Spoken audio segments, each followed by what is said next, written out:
আসসালামু আলাইকুম ওরহমতুল্লাহি ওবরাকাতু। আলহামদুলিল্লাহ, আশা করি আপনারা সকলেই ভালো আছেন। দিনী আলোচনায় আপনাদের সবাইকে স্বাগতম। আমাদের এই দিনী আলোচনার আজকের বিষয়বস্তু হবে সাপ্তাহিক গুরুত্বপূর্ণ আলোচনা। তো আজকের এই বিষয়বস্তুতে আজকের গুরুত্বপূর্ণ আলোচনায় থাকতেছে হচ্ছে নাম রাখার ক্ষেত্রেও আমাদের কিছু সুন্নতের দিকে বা নামের ক্ষেত্রে, নাম রাখার ক্ষেত্রে সতর্কতা অবলম্বন করা। কেন? কারণ অধিকাংশ ক্ষেত্রেই দেখা যায় আমাদের মুসলমানদের নামের সাথে বিধর্মীদের নামের একটা সাদৃশ্য হয়ে যায়। বিধর্মীদের নাম আর মুসলমানের নাম অধিকাংশ ক্ষেত্রেই দেখা যায় যে একত্রিত হয়ে গেছে। বোঝাই যায় না যে আসলে এই নামটা মুসলমানদের না বিধর্মীদের। তো সেই ক্ষেত্রে মুসলমানদের নাম রাখার ক্ষেত্রে সুন্নতের দিকে লক্ষ্য রাখা এবং মুসলমানদের নাম রাখার ক্ষেত্রে সতর্কতা অবলম্বন করা, যাতে করে নাম রাখার ক্ষেত্রে আল্লাহ তাআলার সাথে শিরিক না হয়ে যায়, নাম রাখার ক্ষেত্রে বিধর্মীদের সাথে সামঞ্জস্যপূর্ণ না হয়ে যায়, নাম রাখার ক্ষেত্রে যাতে গুনাহের কোনো দিকে ধাবিত না হয়। তো সেই ক্ষেত্রে নাম রাখার ক্ষেত্রে সবচাইতে উত্তম কী নাম রাখা দরকার আমাদের, সে বিষয়ে আল্লাহ রসুল সাল্লাল্লাহু আলাইহি ওয়াসাল্লাম আমাদেরকে দিক নির্দেশনা দিয়ে গেছেন। মুসলিম শরীফের হাদিস, এই হাদিসের মধ্যে আল্লাহ রসুল সাল্লাল্লাহু আলাইহি ওয়াসাল্লাম বলেন, আন ইবনে ওমর রাদিয়াল্লাহু তাআলা আনহু قال قال রাসূলুল্লাহ সাল্লাল্লাহু আলাইহি ওয়াসাল্লাম, হযরত ইবনে ওমর রাদিয়াল্লাহু তাআলা থেকে বর্ণিত, তিনি বলেন রাসূলুল্লাহ সাল্লাল্লাহু আলাইহি ওয়াসাল্লাম বলেছেন, ইন্না আহাব্বা আসমাইকুম, তিনি বলেছেন যে নাম সমূহের মাঝে সবচাইতে প্রিয় নাম হলো, নিশ্চয়ই নাম সমূহের মধ্য থেকে সবচাইতে প্রিয় নাম হচ্ছে আব্দুল্লাহি ও আব্দুর রহমান। আব্দুল্লাহ এবং আব্দুর রহমান, এই দুইটা নাম যত আছে, যত নামসমূহ আছে দুনিয়ার মধ্যে, যত নাম আছে সব নামের মধ্যে এই দুইটা নাম বেশি প্রিয়। একটা হচ্ছে আব্দুল্লাহ আর একটা হচ্ছে আব্দুর রহমান। কেননা এই দুটাই আল্লাহ তাআলা এই দুইটা নামই বেশি খুশি হন। কেন? কারণ আব্দুল্লাহ মানে আল্লাহ তাআলার বান্দা, আর আসলেই তো আমরা আল্লাহ তাআলার বান্দা, আমরা আল্লাহ তাআলার গোলাম। তো নামের যে তাসির আছে, এই তাসিরের দিকেও যদি আমরা চলে যাই তাহলেও সেক্ষেত্রে দেখা যায় যে আমরা আল্লাহ তাআলার গোলাম হিসেবেই আমরা দুনিয়ায় চলাফেরা করতেছি। এবং কিয়ামতের দিন যখন আল্লাহ তাআলা আমাদেরকে ডাকবেন, আব্দুল্লাহ বলে যখন ডাক দিবেন, তখন আমাদের অন্তরটা আনন্দে হয়ে যাবে, আনন্দে আমরা ভরে যাব যে আল্লাহ তাআলা আমাদেরকে তার গোলাম হিসেবে, বান্দা হিসেবে ডাক দিতেছেন। সুবহানাল্লাহ। এই জন্য আল্লাহ রসুল সাল্লাল্লাহু আলাইহি সাল্লাম বলেন যে নাম সমূহের মধ্যে যত নাম আছে, এই সমস্ত নাম সমূহের মধ্যে সবচাইতে প্রিয় নাম হচ্ছে আব্দুল্লাহ এবং আব্দুর রহমান। কিন্তু আফসোসের বিষয় হচ্ছে আমাদের সমাজে আমরা নাম তো রাখি, মুসলমানদের নামই রাখি, কিন্তু সেই নামগুলো অধিকাংশ ক্ষেত্রেই বিধর্মীদের সাথে, অমুসলিমদের সাথে, আপনার হিন্দুদের সাথে, বৌদ্ধদের সাথে, তাদের নামের সাথে সামঞ্জস্য হয়ে যায়, সামঞ্জস্যপূর্ণ হয়ে যায়, তাদের নামের সাথে মিলে যায়। তাদের নামও যা, মুসলমানদের নামও তাই।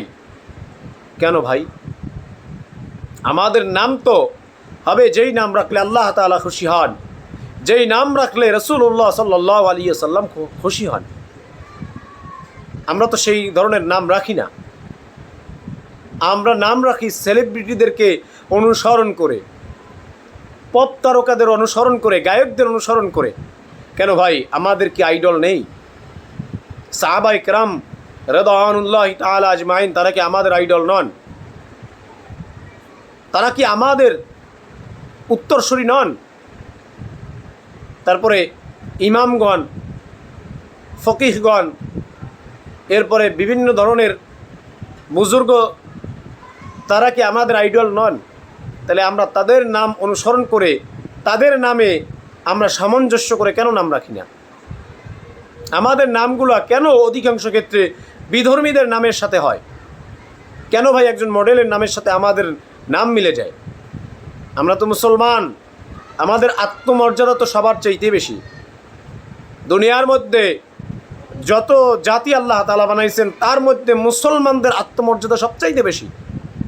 তাহলে আমাদের নামগুলো কেন বিধর্মীদের নামের সাথে মিলে যাবে? তাদের নামের সাথে আমাদের নামগুলো কেন সামঞ্জস্যপূর্ণ হবে?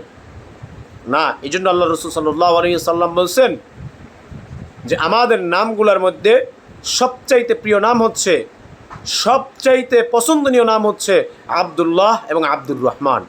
এই নাম দুটো বেশি বেশি রাখা। এরপরেও যদি আমরা এই নাম দুটোর বাহিরে গিয়ে যদি আমরা নাম রাখতে চাই, তাহলে আমাদের নামগুলো যদি আল্লাহ তাআলার সাথে নিসবত রাখে, সেই দিকে লক্ষ্য রেখে আমরা নাম রাখব। আমরা সেই দিকে নিসবত রেখে নাম রাখব।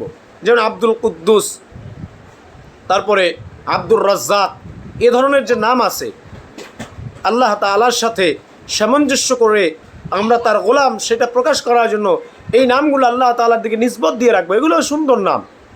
তাও আমরা পারবো না, তাহলে আমরা সাহাবা ইকরাম রিদওয়ানুল্লাহি তাআলা আজমাইন তাদের নামের সাথে নাম মিলিয়ে রাখবো।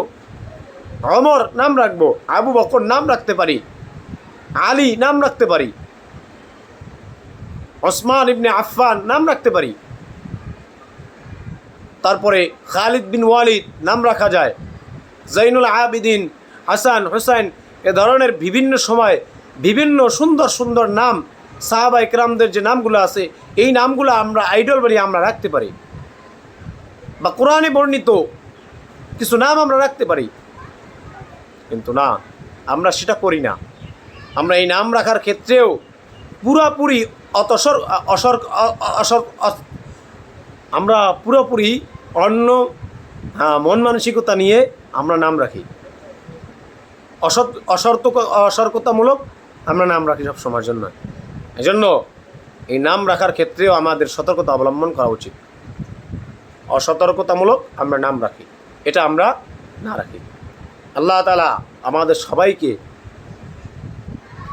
আল্লাহ তাআলাকে খুশি করে, রাসূলুল্লাহ সাল্লাল্লাহু আলাইহি ওয়াসাল্লামকে খুশি করে এই দুনিয়ার মধ্যে মুসলমান হিসেবে আত্মমর্যাদা প্রকাশ করে সুন্দর সুন্দর ইসলামিক নাম রাখার তৌফিক দান করুক, এবং নাম রাখার ক্ষেত্রে সতর্কতা অবলম্বন করার তৌফিক দান করুক।